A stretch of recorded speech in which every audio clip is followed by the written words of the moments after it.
If you want to support the channel, please consider becoming a member today. Members get early access to videos, access to all the stream VODs, and exclusive access to emotes as well. So if you'd like to support the channel, become a member today.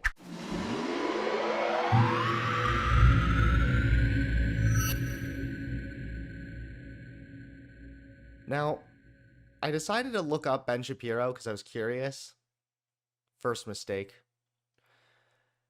Second mistake was actually going through with that idea and looking up his content. And third mistake was actually finding a video and then clicking on it. The title alone is enough to tell you that this is a mistake, okay? The title of this video is, and I'm not kidding, Sexual Boredom is Running Rampant. And if that's not good enough, if that's not bad enough, you then get the little cherry on top with Jordan Peterson. Yes. Let's go. Let's go, boys. The amount of sexual boredom in the society is extraordinary. So you have more sexual choice and variety available than literally any time in human history, given free license by the state because there are no intermediate social institutions in which sort of informal mechanisms of disapproval could make themselves felt. And one of the things... Why is he... Oh my God.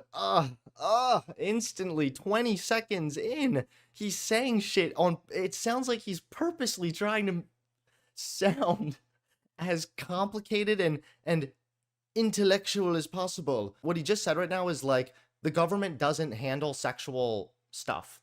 The government isn't going to handle that unless it's against the law as far as like taking advantage, exploitative, a minor, stuff like this. Otherwise, there's no institution to sort of offer guidelines when it comes to what is and is not the moral thing to do when it comes to sexual activity. But he just said in like, he was like, there are no external mechanisms that can offer safeguards by which the people can feel with their subjective axiomatic values that might, yes, intake a subjective experience, but colloquially that can be interpreted as something that is actually objective. And one of the things, it turns out psychologically that human beings are turned on by is taboo. And so when you get rid of literally every taboo... Gonna have to ask you to roll that one back there, homie. Ben Shapiro, acknowledging. So, like, honestly, if you happen to see my search history that I was searching sisters' dirty shoes, then you would know that this is actually just a common human psychological experience. Yeah, honestly, all kidding aside, like, if someone's into something like taboo or whatever, as long as it's consensual and it's among adults and it's not, like, overall harmful or something, I don't really care. I just don't want to know about it. And so when you get rid of literally every taboo, then people tend to get bored. And then the question is... Yeah, well, there's no novelty. Right, exactly. Novelty goes away. And particularly men are driven by sexual novelty. It's something that is very deeply ingrained. Ben, is this just him making a video because he's mad that his wife won't do like some kinky shit with him or something? And the power of what marriage was supposed to be is it takes this short-term hedonic desire. And it's said, because female virtue still existed, that in order for you to obtain this, you're going to have to sublimate that desire for the building of something greater. I mean, the part of Freud that everybody ignores is the part where Freud actually is in favor of sublimation. Yeah, right? right. It's only later psychologists and philosophers who suggest that sublimation needs to be destroyed and done away with in order... Okay, it's gonna be it's tingling my spidey sense if you're quoting Freud and in a serious manner. Really? Like, I get it. I understand the guy's significance when it comes to pioneering the field of psychology and whatnot, but I mean, who actually is like, well-respected neuropsychologist Sigmund Freud once said, like, who's quoting Freud? And what did he say? Sublimation? Sublimation is a mature type of defense mechanism in which socially unacceptable impulses or idealizations are transformed into socially acceptable actions or behaviors, possibly resulting in a long-term conversion of the initial impulse. Oh, it's sexual or aggressive. Okay, so it's a defense mechanism in which unacceptable sexual or aggressive drives are unconsciously channeled into socially acceptable modes of expression and redirected into new learned behaviors which indirectly or which indirectly provide some satisfaction for the original impulse. Weird. So it also says like, so for example, someone with anger issues may channel their aggressive urges into sports instead of lashing out at others physically or verbally. So that's a perfect example of sublimation that could be healthy. If you have anger issues and you feel the need to take that anger out, then take it out at the gym, go work out, go take that out in sports. Do that in a way that's healthy and productive and not in a way that's taking it out on other people and hurting people. It's Yeah, only yeah, later yeah. it's only later psychologists and philosophers who suggest that sublimation needs to be destroyed and done away with in order to Yeah, I don't even know what he's saying. Who's saying that this thing needs to be done away with entirely? Of course, there's nothing. If you have certain urges and you channel those things into healthy means, however that might be, if you're working with a therapist who helps you learn where you can channel that, who would be against this? This is what I mean, is it's disingenuous because he could just be saying Sigmund Freud has been discredited in many ways, but one theory that's actually endured is sublimation. And it's actually something that can sometimes be very effective, blah, blah, blah. Okay? Why couldn't he just say that? Instead, it has to be like this fake, everybody's against this thing now because he's trying to make himself seem like he's standing up against the woke mob. He's always standing up for the truth when everybody else just doesn't want to say it. When this is actually just like a theory that, according to Psychology Today, a super mainstream thing, saying that like, yeah, sublimation is actually something that's endured. It's a pretty decent theory, yada yada yada. Like, what? It's funny because he's actually talking about how people crave novelty and whatnot, but yet he's doing this on purpose to make it seem as though what he's saying is more novel when it's actually not. destroyed and done away with in order to free all forms of human artistic and material expression. But Freud never says that. Freud says you actually have to sublimate a lot of those short-term hedonic desires to something higher. But again, that gets back to kind of the fundamental premise that you were speaking to, which is there is this Even that to something higher? No, it's to channel it into other ways that you can get those urges out in a way that's actually healthy and beneficial and not something that's bad, depending on what that urge is, just to be clear. But even this, the way he's framing this to something higher, you're making it sound as though Freud was saying, unless you give those urges up to God or something. narrative of accepted values that we all used to live inside of. And when you destroy that narrative by saying for some reason that it's not true because it's not coming out of your own head, well, once that happens, we don't hold the common narrative. There are no common narratives. And if there are no common narratives and everything is then acceptable, then what exactly is the taboo? Where does the sublimation take place? There is no sublimation and there is no future orientation. Because what sublimation really is orientation of short term in favor of long term. Well, and in favor of other people, Right. So it's long term plus the social. Yeah. Well, so Hold on. I could literally name like 5 taboos right now off the top of my head that wouldn't be acceptable right now. Okay, here we go. Common narrative, Ben. It's not a good idea to walk around your office naked. There's the common narrative, okay? Therefore, it would be taboo and novel if there was some kind of a fantasy where someone's walking around naked in a pretend office. Okay, there you go. Ta-da! God, this is just gross and uncomfortable. This honestly gives me the vibes of like when your parents try to like talk to you about like sexual stuff. You're like, stop, please. That's like what it feels like trying to like listen to Ben Shapiro talk about this or like give responses. you can do that. You can think about this technically as well. If there's no uniting narrative, here's the necessary consequences. First of all, there's no higher order superordinate aim. And that means motivation itself on the positive side. First, he does this cringy and weird psychology thing. He's like, yeah, so actually, that's a very interesting point. And according to my research, it's like, so first he did that weird thing. And then he goes into like, so actually, from my clinical standpoint, it's actually really quite curious. God is what we all need to pray to. Like, what? Really? Yep, that means, guys, listen, ever since I stopped believing that there was a sky daddy watching me, waiting for me to fuck up so he could then cast me into the lake of fire, my motivation has just not been the same. It's true. There's no higher order superordinate aim. And that means motivation itself on the positive side takes a hit, because we experience positive motivation and the impetus to move forward. So that would be curiosity, hope, inspiration, enthusiasm, even aesthetic. All of which you can have. You can have all those things without God or a higher order of any sort. If you think you can't have those things without God, then genuinely you have serious mental deficiencies. Aesthetic interest, we experience that only in relationship to an aim. And so if you destroy the ultimate aim, you destroy the structure upon which reward itself is dependent, apart from satiation-induced rewards, right? And they produce quiescence, not movement forward. Okay, so you lose positive emotion. Okay, so what he's saying is, without God, if you don't have a relationship with God or some kind of a higher power of some sort to motivate you, then you're destroying the structure upon reward is even built, the ultimate reward, maybe heaven.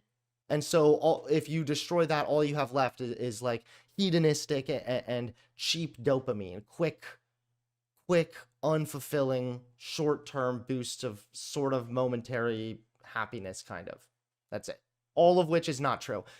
Why can't your reward be, if I'm eating healthy, then I can live a longer life? There's something. If I'm eating healthy, then that's better for my mental health, so I might be happier and have a more fulfilling life. Okay, that's a second thing. Like, why can't you do it that way? Why can't that be a motivator? That's hope. That can be inspiring. I feel like he almost could be saying that, but he's definitely talking about God, because he's talking about the ultimate purpose, the superordinate being, all that shit. Multiply negative emotion.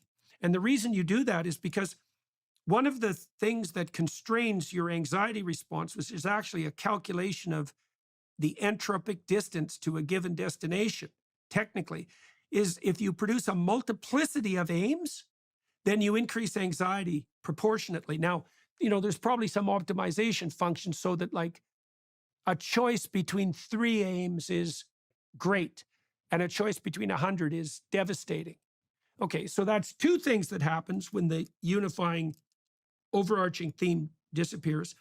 But there's a third thing too, which is something you pointed to. So there's a relationship between scarcity and deprivation and value, right? And so if you are surfeited by a stimulus, let's say, or I already know where he's going with this. What he's really talking about here is, or what he's saying is that people are bored with sex and whatnot because they have too many options, right? They're saying that it used to be, if you meet a good, nice woman, then she had some kind of I guess, more value to you, which, first of all, value of other people shouldn't be based on your ability to marry them or whatever, obviously. But I guess maybe if we want to be charitable, strictly the quote unquote value when it comes to, do I want to marry this person, not like human worth kind of thing. Maybe something like that, right?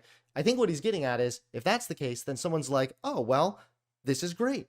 For example, if you have no social media, if you're growing up in the 50s, okay, and you live your whole life in your local town, and then you meet a girl and you think she's pretty, well, she might be the prettiest girl you've ever seen, because your context is super limited. I get what he's saying, like, I can understand it, but I don't agree with it, and I don't know. I want to keep listening to what he's gonna where he's gonna go here, but I know that's where he's going. He's gonna say there's too many options now, and that's what's causing people to, I guess, feel bored or whatever, unsatisfied. As soon as you're not hungry, food is of no interest. If you're stuffed, food is nauseating. Now, you remember in the Exodus seminar we covered, I don't remember if you were there for this, but I think you might have been. There's a situation when the Israelites are out in the desert wandering around like demented slaves and bitching about the fact that they have no tyrant. Whoa, Jordan Peterson's going gangsta mode. They start complaining about the fact that they don't have enough to eat. And God sends them like quails until they're literally coming out of their nostrils. Right, yeah. First they complain about the manna, and then, they complain they're hungry, and God sends the manna, and then they say, we're tired of the manna, we want meat. And God says, Yeah. you're going to have as much meat as you could possibly imagine. And Right. here come right, the right. quails. God actually gets angry. And actually Moses, for the first time, gets angry at the people over their requests at this point. Right. Well, and what happens is because they have an absolute surplus of what they hypothetically find desirable, it becomes disgusting. And this is certainly the danger on the sexual front. We're experiencing a lot. Okay. No. There's a huge problem here with this comparison, and that is, of course, sex is something that's meant to be consensual and among two people. So the comparison to the manna, someone saying they're really hungry and then they have an abundance of this one food, the food doesn't have to also decide whether or not it's going to be eaten. The food doesn't have a say. It's only on you to indulge as much as possible. You're acting as though people seeing, I guess, social media posts of attractive people or something means that they're viewing all those people as potential options? No, that doesn't make sense. Not every time someone's attracted to someone is that person going to find them attractive in response. It's a two-way street. So I think that that's going to be a major distinguisher there now that I've listened more and I think about it. And I think that's probably the big problem with this argument here. When he's making a comparison to having an abundance of food or something, you can partake in the food as much as you want. And that's that. You can't just partake in sex with people as much as you want because they also have to say yes to that. And they could very well say no. Peterson's analysis completely neglects to take into account the importance of consent. We don't know, we actually don't know how much deprivation is necessary for proper sexual function to make itself manifest, right? Is that you have to, and it doesn't take much thought to figure this out, right? You don't want to have a plate of pancakes at 5 o'clock if you're going to have a Thanksgiving feast at 6. And you might say, well, why not? Because more is better. And the answer is no. The right amount is better, and the right amount involves a certain amount of deprivation. And I think that's, I read this interesting.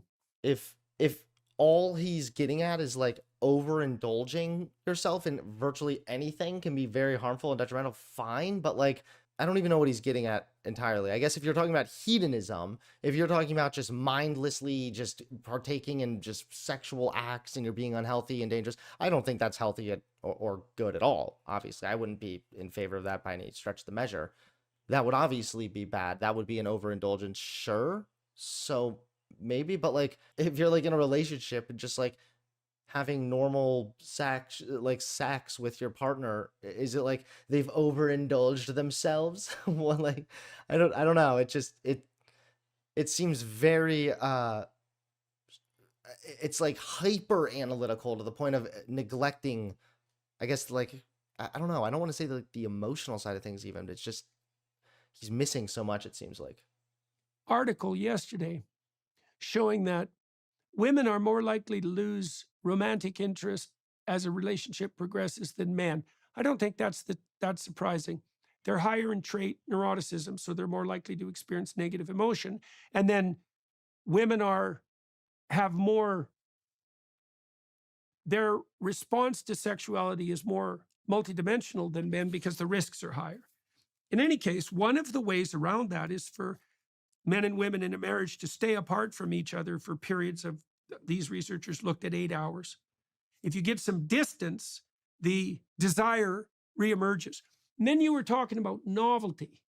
And so this is pretty interesting too. So you said men will chase novelty in a sexual relationship. Well, I think part of what is incumbent on married individuals is to figure out how to keep that novelty alive, right? So that means that each of them have to be transforming. And I think the best way to do that is in relationship to a spiritual pursuit. The best way to have sexual novelty in a marriage is spiritual pursuit? Oh boy, I might be taking an L right here, yo. Well, not really an L, because I didn't say it was wrong, but highly religious, according to Institute for Family Studies at least, highly religious couples who share a common faith report more satisfying sexual relationships than their secular peers. Damn. Women are hypergamous, and they like men who are above them in the hierarchy of status, let's say, or ability, likely ability. This crap again, really? Can we stop with the women are hypergamous things? Women have been forced to be hypergamous. For example, even now, red pill guys will say, your job as the man is to provide financially for the woman. And then they'll say, the woman's job is to be with the kids at home. And then they'll shit on the woman for wanting a man who might be higher value, quote unquote, when it comes to finances. What is hypergamous? It means hypergamous is basically saying that women have some kind of this intrinsic trait to seek and like mate, like date people, marry people, whatever, who are of higher status than they are. That status could be education, it could be wealth, it could be all kinds of things. But it's not true. It's an incel talking point, literally. And there have been multiple different studies that have found that most people date and marry within their own economic realm. People are usually dating within their own league. In fact, people tend to go through an internal process before dating somebody or asking the person out or whatever, where they kind of think about how they would rate themselves, maybe however they might do it. It might be just a standard number, whatever, and then they would think of that person and compare it and think, would I even have the ability to talk to this person? Are they in my league, so to speak?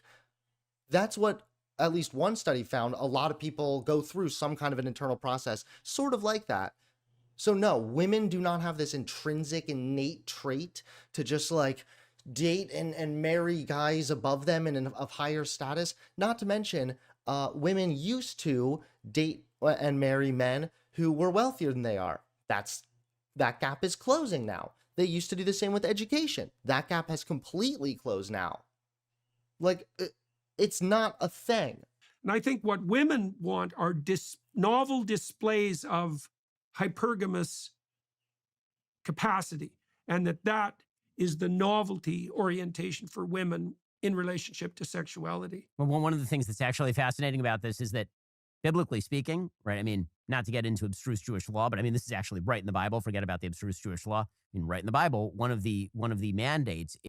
The Institute of Family Studies is a biased, shocking study. Okay, here's another one. People with strong religious beliefs have higher levels of sexual satisfaction, according to a new study published in the Journal of Sex Research. Yeah, I mean, okay, who cares? I don't know why, and I'm sure there's a reason for it. Is that for a period of at least 1 week out of every month, married couples are not supposed to have sex. Right? This is like right in the Bible. Right. So that one of the purposes of that, presumably, would be to create the scarcity and the novelty that you're talking about. Because if you're married, then obviously there's tremendous availability of sex. I mean, contra every single weird public opinion out there, married people tend to have sex significantly more than single people, and it is not particularly close. But theoretically, the scarcity goes away, the novelty goes away, and then so does the romance. Yeah. And so the Bible literally that's a danger says, anyways. That's a danger. Right. And so the Bible literally says, like 1 week out of the month, minimum, you're toast. You can't do anything during this particular week. And I think that, again, there's a good rationalistic, and there's a good way. I shouldn't say rationalistic, because there's, I mean, we know the saying, I guess, like the what, distance makes the heart grow fonder or something like this. Maybe there's like a point here, but you don't need religion for any of this. there's a reason for it, but it's something that inherited wisdom over time is sort of the message of the Bible. And I think that's, not knowing why you do the thing, but you do the thing and then it works, is in some ways much of what we're talking about, because that's the story of what works is the story, right? That's what we're really talking about at the end of the day. Are you tired? Okay. That was a weird ass segment. Thanks, Ben, for boring me. This wasn't sexual boredom. This was just boredom.